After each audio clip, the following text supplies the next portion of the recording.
Okay, so I tried to go live there for a second, and I thought I would be slick and turn the phone to the landscape, view or whatever, which apparently you can't do on iPhone Facebook Live. So, hello there, Choralsophers Facebook group. I am driving back from the end, I guess what is now the end of my convention circuit, hitting all the presentations that I hit this month of July. And so I wanted to shout out a couple of things that I experienced this week before I get into some of this stuff about the Choral Success Rubric, which got some really interesting and great conversations going. First of all, I'm on my way back from Iowa ACDA people. If you come across this video, congratulations on what is just an amazing convention. I'm about ready to start going to Iowa every summer just to show up, because that was just such a great convention. It's a nice sized chapter there, so they've got a lot of people, but it's not so big that it gets divided up into a bunch of groups that do their own thing. Everybody as a group walks from one thing to the next thing, and they played Family Feud last night. They're kind of rowdy, and it's just that was a really fun convention, something kind of unique that I have not experienced before. And then I'm also going to shout out the California ACDA folks who have they had a virtual convention this year. I've heard that their kind of camping convention that they do when it's in person is very fun, but this year they did theirs virtually. And the thing I'll shout out about California is that here's my theory, probably because they did almost their entire school year in virtual school in California, they just must be better at Zoom. Like better at Zoom than the average population is what's going on in California, because they had their cameras on. They smiled and laughed and interacted through the Zoom meeting. And the best part about California, when I got to the end of the presentation and you get to that time where there's questions, right? The in-person questions are super easy. People just shoot their hands up and yeah, I've got a question and blah, blah, blah. And it makes it awesome, and you dialogue. As we all know, you get to the questions part on a Zoom meeting and it's crickets. But not in California. They actually asked questions and engaged and talked. So I might have to show that video to my students if we do any more virtual school. Oh my God, I hope not. But anyway, that's what I've been up to. It's been a really busy month of July, and I just wanted to thank all those people. Okay, so now to the good stuff. Now we've got a few people watching, so I'll get into the good stuff. So the most recent episode, if you haven't checked it out, it's pretty short, and it was just a kind of a thought experiment for us to think through how it is that we define as a profession, because ultimately it's us, the members of a professional organization, and or the rank and file people who work in the trenches in a profession, that get to decide ultimately how success is defined in our profession. I know it doesn't seem that way sometimes, but it's that we get to decide. It's kind of like the old I guess truism about politics, which is that a country gets whatever politician they really deserve. Because especially if it's a democracy, right? We elected somebody and we get who we deserve. If we get somebody bad, we shouldn't have chosen that person, right?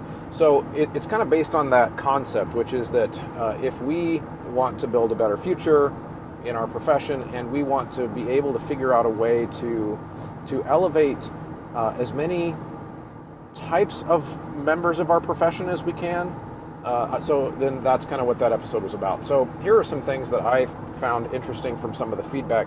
One of the interesting things from the feedback that I got was there were some questions that were sent to me about some of the comments that I made regarding the collegiate level. So somebody who has a doctorate is obviously going to be the one that's invited to present at the convention 99 times out of 100. And this one, of course, I always feel like I need to clarify this over and over and over and over. When I talk about that aspect of our profession being a little bit maybe out of balance, it's not because I have anything against people with PhDs or DMAs or have any kind of, I could go get one if I wanted to. I don't want to. That's not the point. The point is, though, that there are certain things that happen in the academy, in academia, that are very important. We need research. We need practices being discussed in an ivory tower where people can sit around. They have time to actually sit around and discuss how things should be done. But ultimately, there is no substitute for doing it. There just isn't. And so what I'm referring to as being out of balance, and this, again, if this example I pull out as a metaphor tags any actual person, I don't intend it to, but I'll just use myself as an example. I'm 41 years old. I'm going into year 18, 19. I should count again. I have to count now. That's how old I am. Every year I have to count again to make sure I'm getting the right number of years teaching. I've been doing it for a long time. I've taught over 3,000 students. Okay? And some people say I'm pretty good at it. I get good results out of my kids, and I've been doing it that way for a long time and getting those results. So in some sense, I would accept that I am an expert at teaching high school choir. Okay? If I am a 28-year-old DMA who went straight from college to master's to doctorate and is now teaching music education courses, I'm going to go ahead and submit that because that person has a DMA or a PhD, they are not as much of an expert as I am on teaching high school choir and choral methods and methods classes. Okay? But what we've done in our world is we've kind of flipped that, where experience means very little unless you have the piece of paper, right? It's piece of paper first, then the experience. And so what that does, of course, is we all see that growing up. We see who gets to be elevated in the profession. We see who gets to be the ones at the convention giving a speech or whatever, and we see, well, they've got to have that piece of paper, right? That's how you get respect. And so I'm not suggesting at all that those people don't deserve respect, but that there are other forms of expertise, right? So I would love it to go to conventions and see more presentations being given by experienced, seasoned middle school choir teachers. Okay? Middle school choir teachers who have had success over long periods of time, where their choirs have sounded really good, especially for that age group, right? So I want to hear the presentation by the guy or gal at the conference whose kids don't sound like middle schoolers. They sound like really 8th grade? Those are 8th graders, right? And I want that person to have done that consistently for years and years.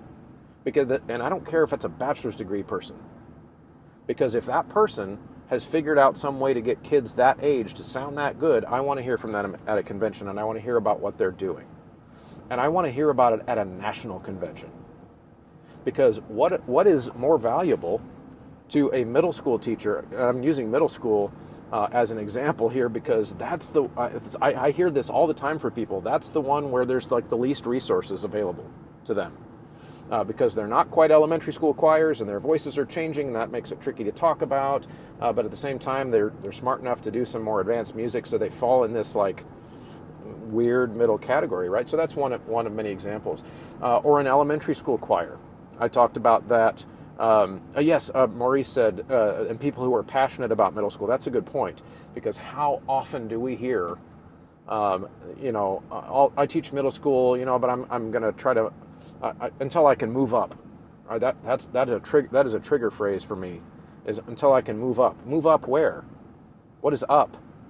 Up implies that like the high school level is some notch above. But it's not. It's so important. I'm a successful high school choir teacher because my middle school feeders have given me kids that are excited to sing. In years that has not happened, I struggle to do my job. Right, so there is no up. It's up in the sense of age, I guess. I mean, you could say it's up in that sense, but we don't tend to use it that way. We tend to think of it because we've been programmed from a young age that the elementary school teacher is at the bottom of the list in the choir world, and the middle school teacher is slightly above that because they can do SATB, obviously, which makes them more valuable. And then the high school is above that, and then eventually, if we would like to be able to walk on water, we teach college. Okay, and it's just it just doesn't need to continue to be that way, Right? It doesn't need to continue to be that way. And so my episode that I did was to think about a rubric for me, and I laid out those 5 points. Those 5 points that I laid out in that exercise, that in my mental exercise there, could be applied to any choir director at any level, according to my rubric, could be considered to be an elite master teacher. And what if our professional organizations were to reflect that ethos?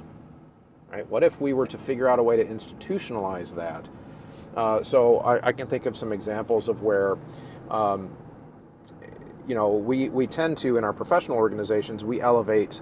This is a completely different little tangent, but we tend to elevate also based on who is doing the most volunteering of work for the organization, right? Which of course has nothing to do with what they do in the classroom. And that's another way that we get elevated, and of course we keep our membership dues down. I'm not knocking the practice of volunteering, but these are all kinds of ways that are tangential and outside of excellence in a teaching setting. And what I'm feeling like we need to be doing is incentivizing, especially the next generation of teachers, incentivizing them to become excellent. To become absolutely excellent on those 5 points. The music that they make matters. Their own musicianship matters. But if no one's recognizing us for building those skills in any kind of a formal way, through some kind of an award at ACDA convention or some kind of a presentation opportunity, or hey, I notice you've been doing middle school choir or elementary school choir so well for the last 8 or 9 years. Come explain to us how you do that. Without those types of incentives built in, then it's very, very hard for people to see that that's the goal. So I'm gonna look through some of these comments here. Maurice said, best thing that ever happened to me was getting to also. Don't worry, guys. I am driving, but I'm stuck in traffic right now, so I'm stopped. I was getting to also teach 3rd to 5th grade, yes, through our Gateway program. Now I've done 3rd to 12th grade, and it's so intriguing to see the stages of development and the progression of these young singers. Yeah, absolutely. When I was student teaching, I had this really snobby, elitist attitude that I'm now criticizing, which is that I want to teach high school. It's high school or nothing. And I actually had a plan back then, was that if I don't get that high school job, I'm going to work for my dad, because he has a sales staff, and I could have gotten a job for him, making 6 figures right out of college if I had wanted it. But that was my plan. It was high school or work for my dad. But then I did an elementary school student teaching, and that completely changed my perspective. Just like Maurice said, I enjoyed that. Like, I still wanted high school, but I did completely change my attitude in thinking, if this was a job that was available, I could get so much joy out of this. That's really good. And then Matt says, I'm afraid that many of our professional organizations sadly don't feel the same as you do, and you're right. And I think that part of that has to do with the idea that because we have grown up with this system in place of you've got to get the degree first, and once you get the degree, then you will earn respect, and then once you earn respect, you have the opportunity to shape the conversation and steer the ship of the professional organizations, right? And that's a really hard thing to unentrench. In fact, man, I would say probably 90% of the criticisms that have come to me for the show that I do has been from collegiate people. And the vibe that I get is related to whether or not I've earned the right within the profession to have the conversations that I'm having. That's the distinct impression that keeps coming back. And that kind of, I think, speaks to that, because I haven't gone through the proper channels. I have not gone through I haven't put my dues, my time in order to be able to have these conversations, and I think it's because of that hierarchy. We've got that hierarchy, and I don't fit. Brian says, if not for the impact of my middle school and elementary school teachers, my high school collegiate teachers would never have... Oh, now traffic's picking up there. Have had me. Yes, exactly. Right. So, yeah, that... And that's, again, if we want to have elementary school and middle school teachers who, like Maurice said, are passionate about what they're doing with the level that they have, in higher numbers, because of course they're out there. There are passionate middle school teachers and there are passionate elementary school choir people. But as we've discussed, there is a lot of, well, I'm just biding my time until I can get that higher level job, right? And that I do talk to a lot of undergrad musicians, music majors about this too, where they already feel that. Like they're working towards that high school job because they just can't see themselves being fulfilled, right? So if we want to change that culture for the next generation, where there are more, but like I really want to do that 5th to 6th grade choir. Like that's where I see myself shining. Well, then we have to give them opportunities to shine, because ultimately public recognition matters for people. It matters. If I'm never being recognized in public for what I'm doing, then it's really, really hard for me to see my own self-worth. And I know we all preach that we have to just look inside yourself, just look inside yourself for self-worth. That's all you need. No, it's not. We're social animals. We are social animals, and we need to have that feedback and that validation from other people. And that's okay. But now, as choir people, we need to figure out ways to elevate that.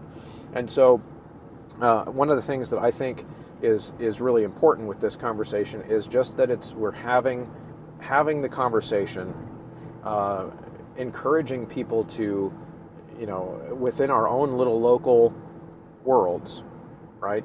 Within our own little local worlds, we're thinking about, in Missouri, for example, I see Stephen Ruse on there. He's our Missouri president. We're officially done now, Stephen? I don't know how that works exactly. But where we give out awards in Missouri for all kinds of things. And that's a really cool thing about our Missouri culture, is we give out a bunch of awards. In fact, I was just in Iowa, and they actually started doing awards this year, partially inspired by what we do in Missouri. They took a lot of those categories that we use. But that's just a start. That's kind of the once a year stand up and we clap. But what I mean by, when I talk about wanting to validate people that are at the elementary school level, that are at the middle school level, is figuring out ways for them to feel like the expert in the room. That's really my point. And I've kind of rambled, but that's really my point, is not just giving them an award for being the best elementary school person of the district for the year or whatever, because they can put that on their mantle and I'm sure that'll feel nice for them. But ultimately it's about figuring out ways to make them feel like the expert in the room. So as a high school choir teacher, I would really like it if I knew what was going on in the best elementary school choirs around me. And I would like it if I were to show up at a convention in a session designed for people like me, from some master technician who's working with elementary school voices, so I can see how the sausage is made. Right? Because I am not an expert at teaching elementary school voices. I've never done it, except for that one semester of student teaching. I am not an expert. Yet I would be more likely, in fact I've done it before, to be hired to go be a clinician for a choir of 6th, 7th, and 8th graders, because I teach high school and I have a master's degree.